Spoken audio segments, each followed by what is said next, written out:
Olá, tudo bem? Eu sou a Amanda, tenho 26 anos, sou de Francisco Morato. A maioria já deve me conhecer aqui, que tá assistindo o vídeo foi porque viu nas minhas redes sociais. Eu agradeço já a força de vocês.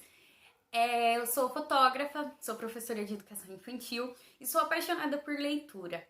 Minha mãe sempre me ensinou, incentivou a ler muito, então desde pequena eu adoro esse universo literário. E eu quero compartilhar com vocês um pouquinho sobre os livros que eu li. Esta semana eu terminei de ler o livro da Emília Cipriano, que chama Saberes e Afetos do Ser Professor. Esse livro aqui. E eu vou falar um pouquinho sobre ele e espero que vocês gostem. Saberes e Afetos do Ser Professor é um livro fácil de ler, gostoso, uma leitura muito simples, não tem termos difíceis, é uma leitura gostosa que flui, é super fino, então dá para terminar muito rápido, mas tem um conteúdo riquíssimo, riquíssimo. Poucos profissionais reúnem tantas condições de fazer diferença na história da vida de um ser humano quanto um professor. Fundamentalmente porque se trata de uma convivência muito intensa. São 200 dias letivos, ainda mais se levarmos em conta que atualmente o convívio com os pais é mais reduzido por fatores como jornadas de trabalhos mais extensas, as famílias estão menores do que nas décadas anteriores, há uma incidência muito maior de filhos únicos, então a referência do outro acontece de forma significativa na escola. Sabe o que significa ficar na história da vida de alguém para sempre? Pois é, o professor tem este poder. Por isso, o papel da escola é ser o lugar de afetos, saberes e descobertas. No livro, a Emília fala que o professor é construtor de identidades. Não que ele seja o único, é claro, a gente sabe disso. Mas como eu já falei no início do vídeo, a importância do professor na vida de uma pessoa é inexplicável. A sua contribuição é essencial e deixa marcas para a vida inteira. Uma coisa interessante que ela fala no livro é que se você quer conhecer um professor, você deve ir até a sala de aula dele, porque existe um abismo muito grande entre a teoria, as falas bonitas e a prática. Então, o professor é professor na sala de aula, é lá que a gente vê realmente se ele está colocando em prática os discursos bonitos que ele tem. Quem trabalha na educação precisa gostar de pessoas. Precisa gostar de olhar pessoas, precisa gostar de resolver conflitos. O professor, a vida do professor é cheia de contradições, é cheia de conflitos.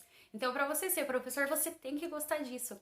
E, assim, eu, falando da prática, me surpreendo com tanto de professor que eu encontro que não gostam de pessoas, que não gostam do encantamento que é o ser humano, não gostam dos conflitos, sendo que esse é a essência do ser professor. Pelo menos para mim, e aqui no livro a Emília fala isso.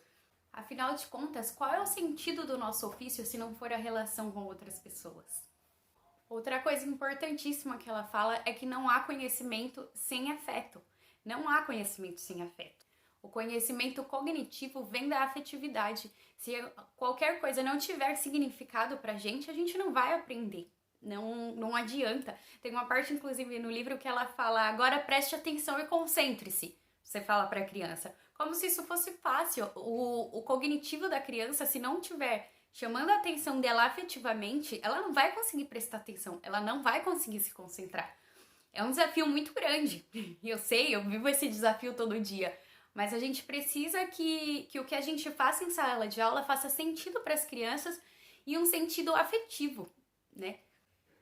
Tem uma frase, uma parte, um capítulo do livro que ela fala uma coisa muito interessante, que é mais sobre o professor. Como que eu vou explicar isso? Não sobre o ofício do ser professor, mas eu acho que é no geral. Eu achei muito interessante a frase, inclusive eu vou ler a frase aqui para vocês, porque ela é muito interessante. Temos observado debates em que o intuito não tem sido aprimoramento da reflexão, mas estabelecido como objetivo de ganhar a custo. Ganhar a custo. E é isso que a gente está vivendo nos dias atuais. As pessoas só veem o que elas querem. As pessoas têm as suas verdades únicas, né? E qual é o papel do professor nisso, né? Nesse mundo que a gente está vivendo, que todo mundo tem a sua verdade, todo mundo vê aquilo que lhe convém. é realmente mostrar que há mais de um jeito de olhar uma coisa, que há mais de uma verdade, que a gente precisa escutar todos os lados, né? O educador não deve ver com uma verdade pronta dentro da sala de aula, mas deve mostrar todas as possibilidades, né, para os seus alunos. Bom, por último, ela fala sobre a importância da relação entre os professores. A gente tem uma dificuldade enorme de trabalhar em grupo, não só com as crianças, mas entre os pares também. Porque os professores de educação infantil acham que sabem o que os professores de ensino médio fazem, e assim vice-versa, e não tem uma troca. E essa troca seria super importante, construiria muito mais a educação se tivesse essa troca entre todos os níveis de ensino. E ela fala isso muito bem no livro também. Enfim, eu adorei o livro, gostei muito. É um livro prático e real, é o que a gente vive, é o que a gente vê em sala de aula. E é isso. Vou pegar outro livro lá na escola, ler e trazer aqui para vocês. Eu espero que gostem, curtam aí, compartilhem, ajuda eu.